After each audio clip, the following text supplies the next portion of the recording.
meus irmãos, 2 Reis, capítulo 6, versículos do 8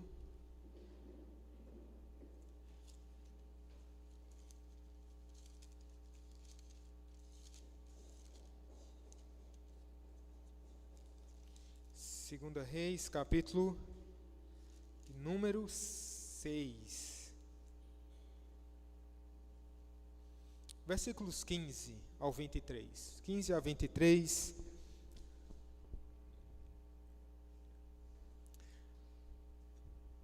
Segunda Reis, capítulo 6.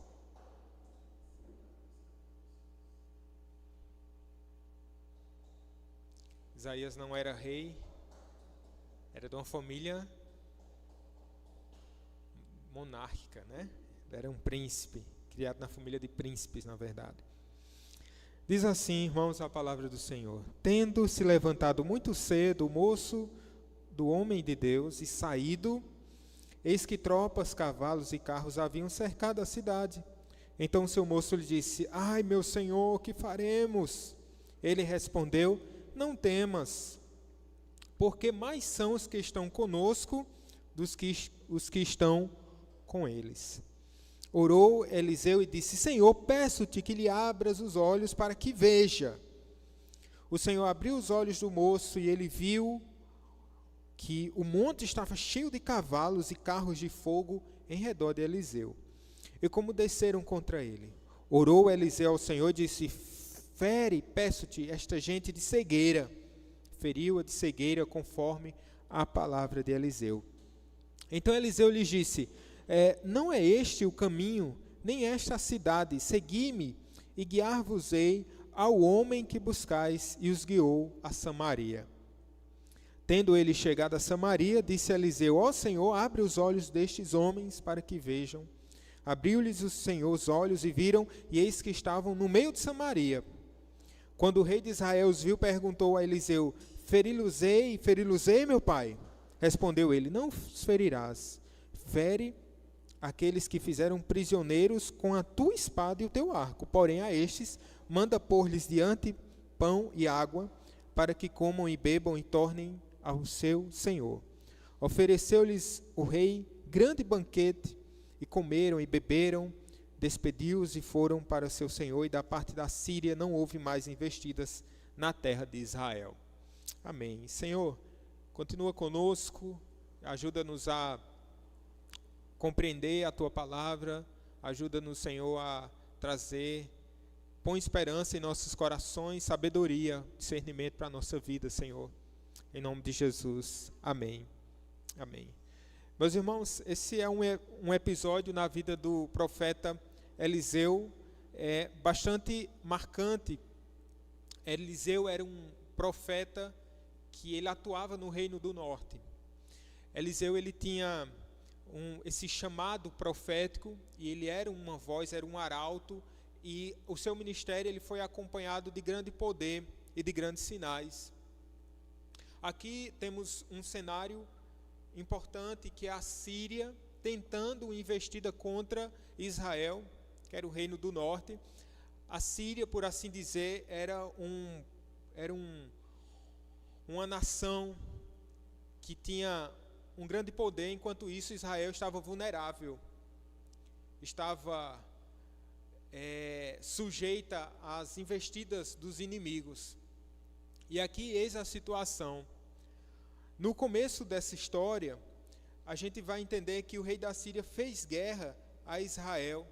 Lá no versículo 8 a gente vê essa mensagem: o rei da Síria fez guerra a Israel. E como é importante, só essa expressão aqui já nos ajuda a entender algo, que não foi Israel que provocou uma guerra, mas o rei da Síria que veio. Quando nós pensamos, irmãos, nesses textos que falam sobre guerras, nós devemos entender o contexto histórico, sim, mas também pensarmos numa realidade, à luz do Novo Testamento, de que o nosso inimigo não é carne nem sangue, né? Mas as potestades lá.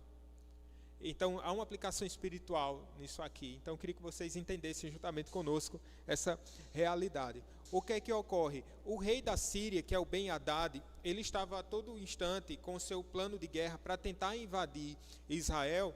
Então, ele movia as suas tropas de modo que pudesse acampar e pegar o inimigo desprovido. Então, essa é uma estratégia, um estratagema de guerra. Ocorre que todas as vezes que Ben-Hadad deslocava ou alocava o seu exército, e quando eles iam para o ataque, eles percebiam que os israelitas tinham saído daquele lugar. Ora, certamente esse era um exército experiente e que antes de fazer qualquer tipo de investida e qualquer tipo de afronta, eles de maneira meticulosa se articulavam, senão a grande probabilidade daquelas tentativas ia ser a probabilidade de fracasso ia ser exorbitante, né? Aí ele começou a ficar encucado. Veja a expressão, a pessoa ficou encucada porque todas as vezes que ele tentava, o exército de Israel não estava, ele não conseguia atacar. E ele começou a pensar, tem algum informante em Israel, ou do meu exército, tem algum agente secreto, não é possível, porque todas as vezes que eu vou tentar atacá-los, eles já têm se evadido. E aí, um dos servos, um dos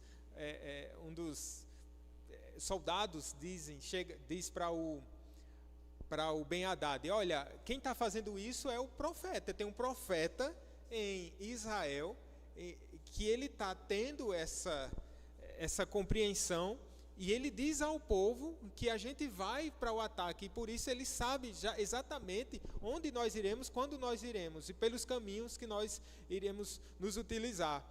E aí o Ben-Hadad ele fica furioso, porque tinha quem? Um agente secreto. Sabe, mas não era um agente secreto infiltrado, era Eliseu, porque Deus dava essa visão a Eliseu e essa capacidade, esse Deus que é onisciente, né, sabedor de todas as coisas, e para proteger o seu povo, ele logo dizia ao profeta, o profeta por sua vez dizia ao rei, e esse informe era em primeiríssima mão. Acho que é o sonho de todo repórter, né?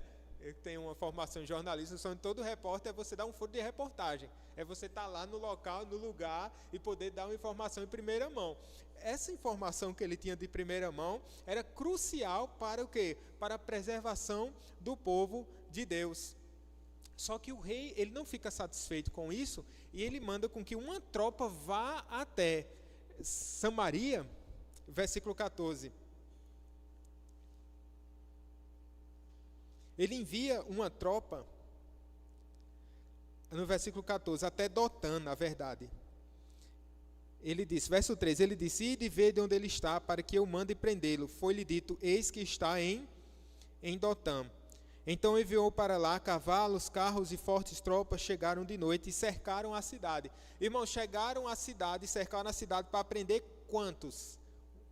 Para prender um homem só. Muito provavelmente indefeso, mas ele se utiliza de todo o seu arsenal e todo o seu pessoal, ou pelo menos ele desloca grande parte desse pessoal para intentar contra a vida de Eliseu, que estava perturbando lá essa investida da Síria. Veja que interessante, isso não nos lembra Jesus também? Como foi deslocado ali os soldados do templo, diz que soldados romanos também foram prender Jesus lá no Getsemane, um homem, e não só no Getsemane, mas antes, né, os soldados iam ter com ele, muitas vezes, né, ali, quando pensamos no Getsemane, eles foram lá armados, Pedro até quis se utilizar de arma também, e Jesus disse o que? Não, guarda a tua arma, Pedro.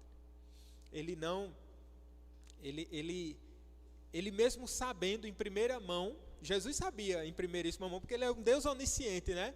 Sabia de onde ia vir o ataque, como ia se suceder, e mesmo assim não fugiu.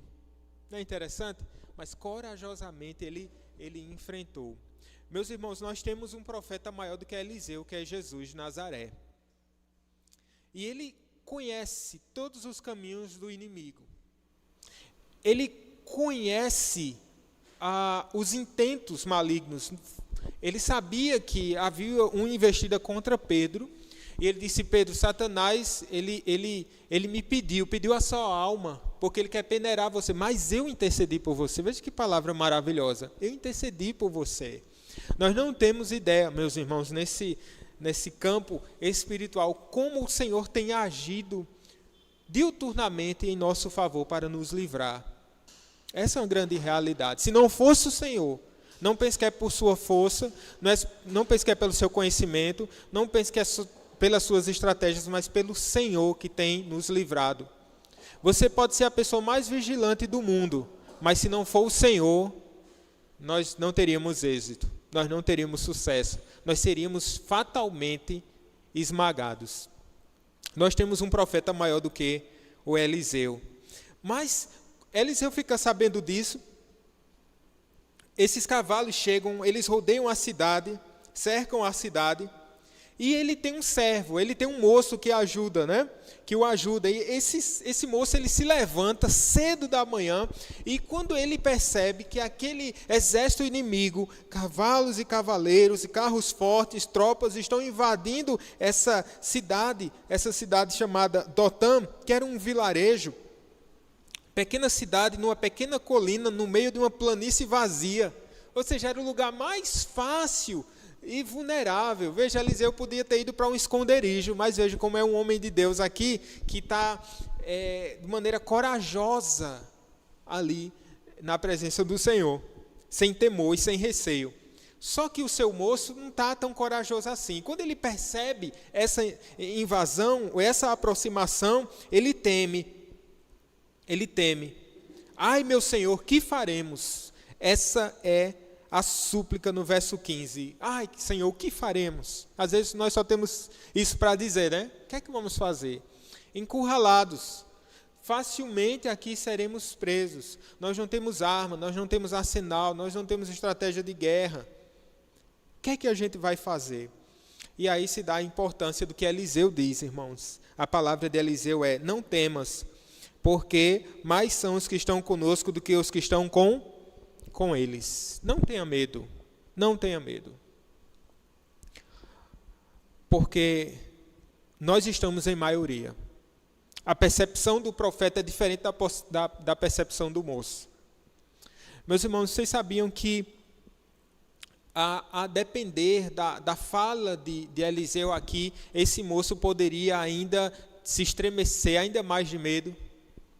Veja como é importante, talvez você perceba isso, quando o líder da casa, o líder espiritual, ele está firme, ele traz uma palavra de encorajamento, todos os demais são encorajados.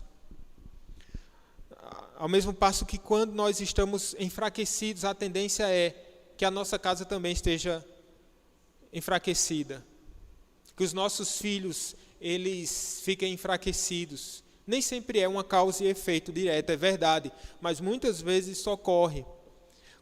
Por isso a importância de estarmos firmes, meus irmãos, no dia mau. Essa é a importância de nós estarmos firmes quando a tempestade vier. Essa é a importância de nós estarmos na presença do Senhor e podermos assim, cheios de confiança, transmitir confiança a outros. Essa é a grande importância de nós estarmos na presença de Deus. A palavra que ele tem para dizer é: não temas, porque nós somos maioria. Eliseu estava vendo algo que o moço não estava vendo. Ele estava desfrutando de uma paz que aqueles que estão mais perto de Deus conseguem desfrutar. Como assim maioria? Mais são os que estão conosco do que os que estão com eles. E Elias ora. Veja o verso 17. Eliseu, aliás. Orou Eliseu e disse: Senhor, peço-te que lhe abras os olhos para que veja. Olha que oração maravilhosa, irmãos. Peço para que abra os olhos, para que ele possa enxergar com os olhos da fé, com os olhos espirituais, o que eu estou enxergando aqui. E o que é que o Senhor faz? O Senhor abriu os olhos do moço e ele viu que o monte estava cheio de cavalos e carros de fogo em redor de Eliseu. Que imagem extraordinária. Meus irmãos, não é que os cavalos tivessem chegado naquele momento, os carros de fogo. Veja que aqui é uma afronta na mesma linguagem, porque o texto já disse que os cavalos já tinham chegado do inimigo, da Síria, né? E muitas vezes, olha a percepção nossa, a gente olha para as artimanhas do inimigo, nós olhamos e a gente dimensiona as armas do inimigo, as afrontas do inimigo, e nós ficamos acovardados. A Eliseu está dizendo assim: não olhe dessa forma. olhe para o suprimento do Senhor. Olhe para aquilo que o Senhor nos trouxe. Ele já nos proveu livramento, Ele já nos proveu salvação.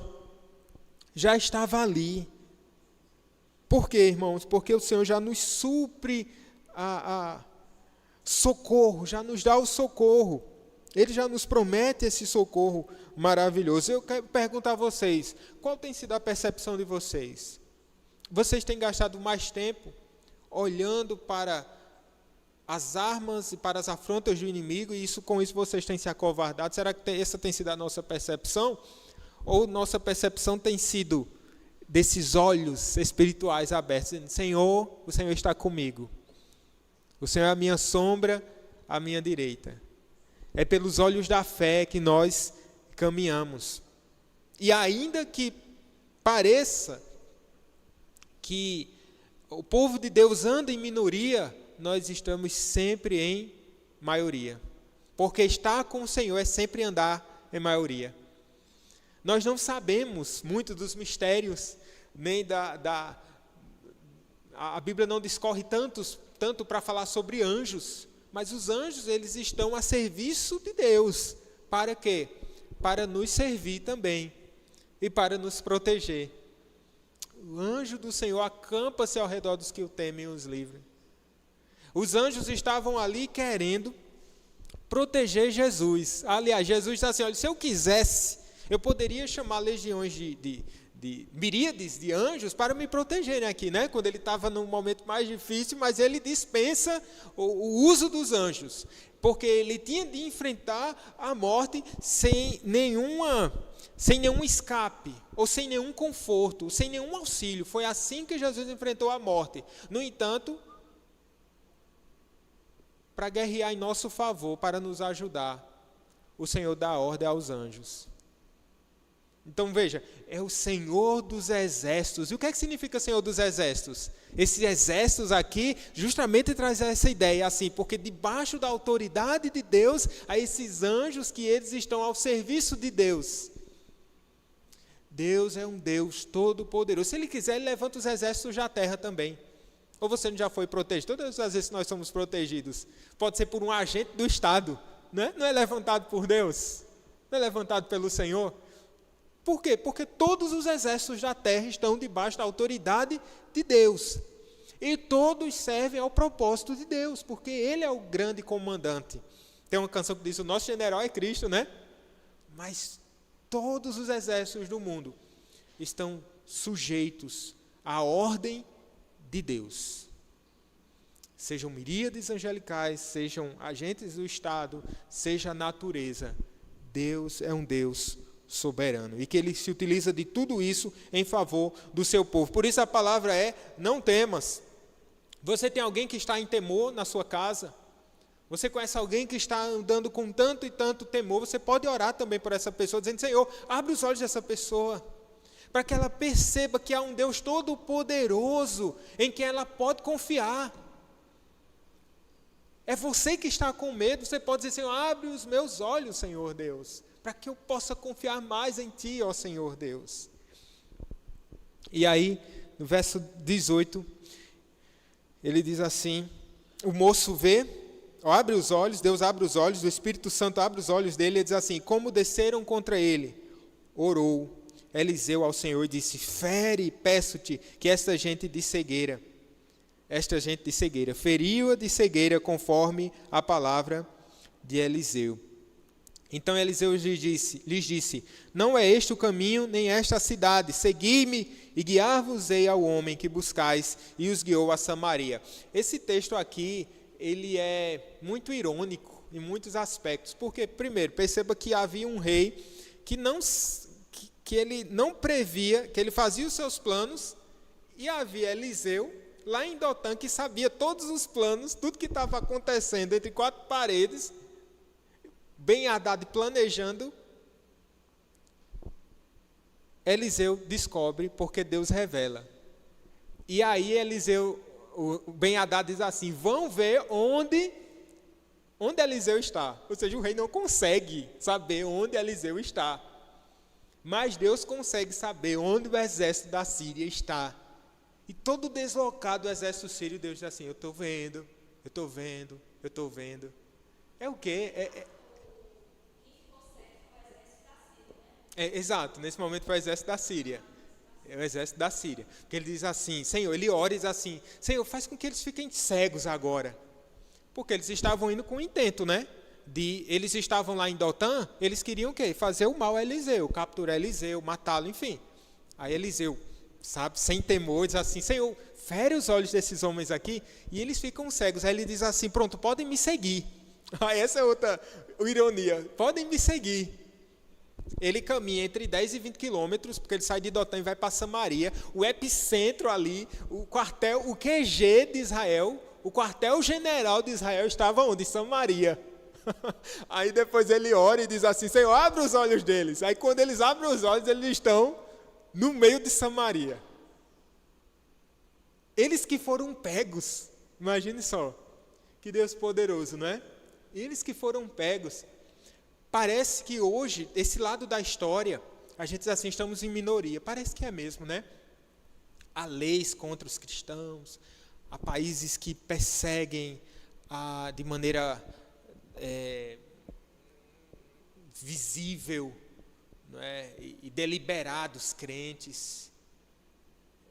Parece que estamos em minoria.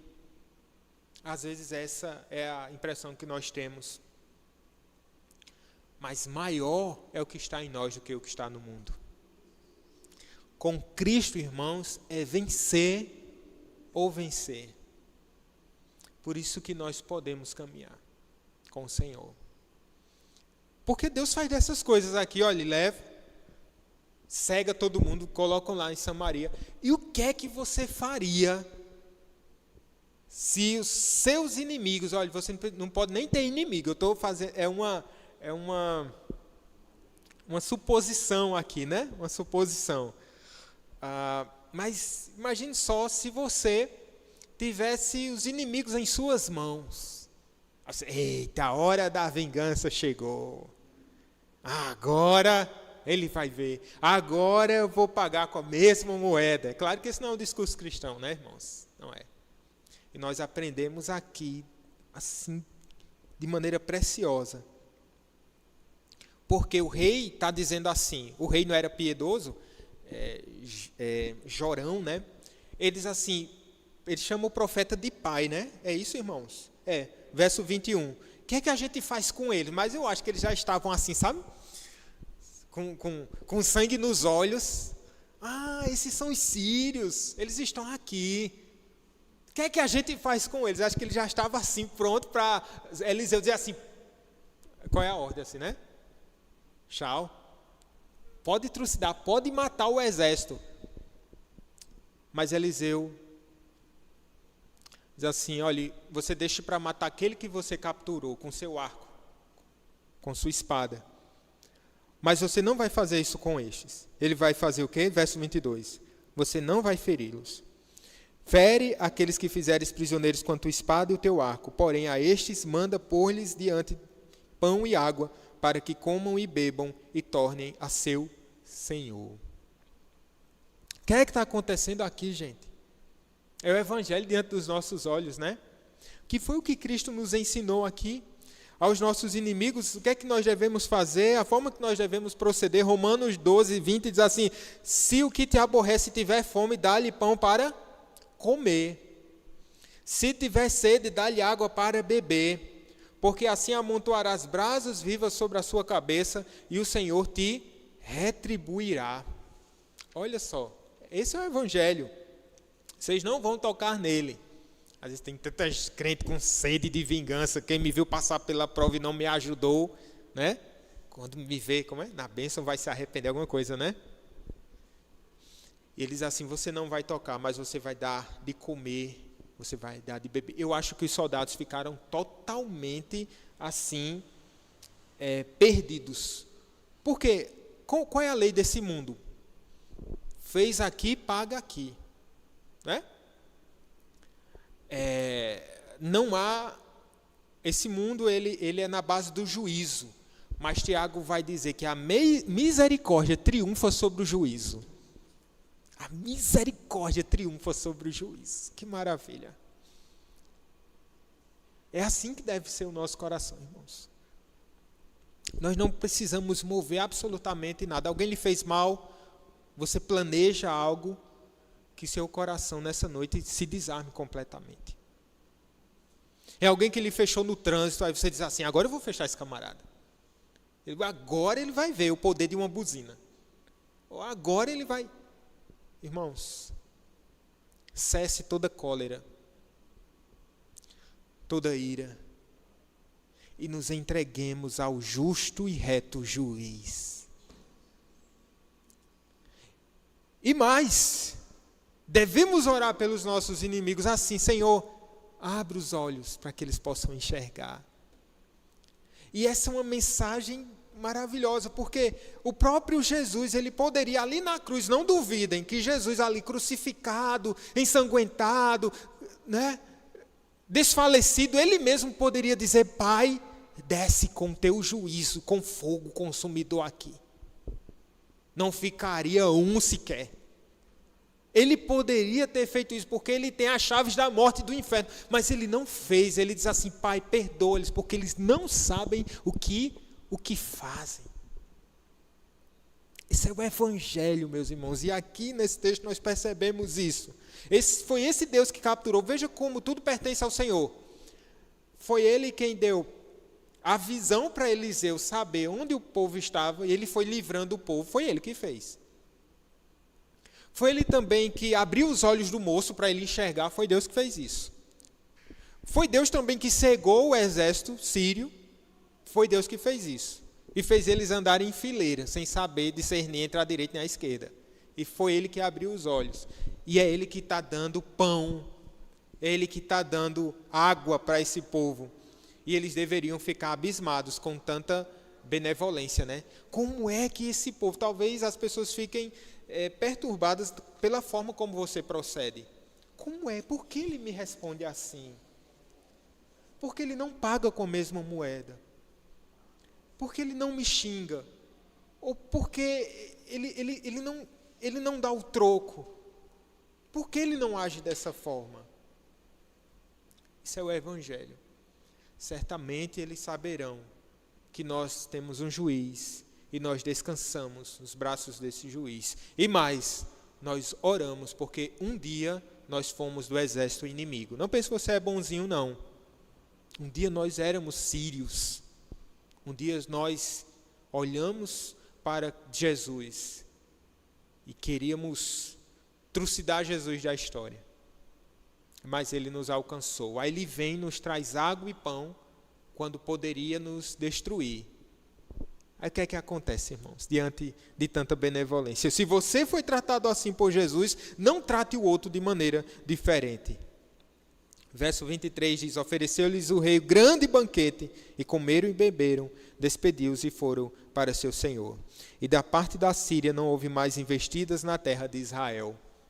Olha, às vezes a gente quer resolver as coisas na base da violência, na base da truculência. Deus, com água, muitos dos nossos problemas e das nossas querelas a gente pode resolver com uma conversa, sabia?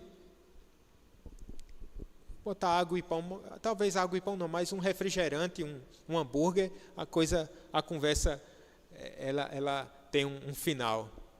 Muitas vezes, meus irmãos, nossos problemas eles podem ser resolvidos de uma maneira espiritual e não carnal. Quem se utiliza de armas carnais são os carnais. Os espirituais, eles se utilizam das armas da fé, das armas do Espírito. Deixa eu contar uma história para vocês, para a gente encerrar. Esse texto fala tanto sobre oração. Aí eu estava vendo um pastor, Philip Wright, que eu gosto muito dele, ele contou uma história muito especial, que ele disse assim, que um missionário médico, ele trabalhava num hospital, num campo na África, um local distante, e aí a cada 15 dias ele tinha que sair do vilarejo e se deslocar, o deslocamento era longo, ele ia de bicicleta, para poder sacar dinheiro e comprar suprimentos, tanto para o hospital e outros tipos de mantimentos, e para depois retornar para a sua aldeia. Ocorre que nesse ínterim, dada a distância, ele montava um acampamento em lugares inóspitos, né? Então ele ficava assim à mercê, vulnerável. Então ele montava seu acampamento e dormia. Quando amanhecia, ele pegava sua bicicleta e continuava o seu percurso. Daí ele fez esse mesmo percurso, foi à cidade, sacou o dinheiro. Quando ele volta, um jovem que tinha sido atendido por esse médico aqui 15 dias antes, diz assim: eu sei que você vai à cidade sacar dinheiro, e nós seguimos você, porque nós iríamos matá-lo, roubar o seu dinheiro e matar você, porque nós sabemos que você fica acampado, sem proteção. Fomos eu e alguns colegas. A gente só não fez isso porque tinha 26 homens armados protegendo você. Aí o médico começou a rir assim: não, mas eu não ando com ninguém, eu ando sozinho. Aí ele disse: não foi só eu que vi, não. Os 5 colegas também viram. Tinha 26 homens lhe protegendo, por isso você não foi roubado e a gente não lhe assassinou. Aí ele foi contar essa história, entendendo que foi um grande livramento de Deus. Ele foi para a igreja nos Estados Unidos contando esse testemunho. Disse: irmãos, ocorreu essa situação, fui comprar mantimento, um jovem me abordou, disse que iria me matar e não me matou porque eu estava sendo guardado. Aí um irmão se levantou na hora do culto e disse: quando foi que isso aconteceu? Aí ele teve um pouquinho de dificuldade de lembrar com detalhes, mas ele lembrou o dia, finalmente, e disse assim: foi tal dia. Aí ele disse assim: olha, quando é a noite na África, é manhã aqui no continente. E teve um dia que eu fiquei muito inquieto. Nesse dia, esse irmão contando, eu fiquei tão inquieto. Eu fui jogar golfe, mas eu fiquei tão inquieto. Deus me trouxe à memória, ao coração, a sua pessoa. E eu mantive contato com outros irmãos, e muito inquieto. E eu disse assim: vamos orar pelo médico, vamos orar pelo missionário. E ele olhou para a igreja e disse assim: eu queria que os irmãos que oraram naquele dia ficassem de pé. Aí eles ficaram de pé. 26 homens. 26 homens tinham sido levantados para orar. Exato. Quem é Deus como o nosso Deus? Por que usar as armas carnais, se nós temos um Deus todo-poderoso a nos guardar, a nos guiar, a nos proteger? Não há um fio de cabelo, irmãos, que caia da nossa cabeça. Não há nenhum infortúnio que pegue Deus de surpresa. Deus vai à frente, Deus vai nos guiar, Deus vai nos guardar. E ainda que o mal nos acometa, nos visite, Deus transforma esse mal em bem. É para a sua glória e para o seu louvor. Mas esse é um Deus real que nos dá livramento hoje. Não tenha medo, ó vermezinho de Jacó, né? Não tenha medo, o Senhor é o nosso Deus, o nosso protetor. O nosso general quem é? Nosso general é Cristo. Ele não dorme, o guarda de Israel. Amém? Vamos ficar em pé?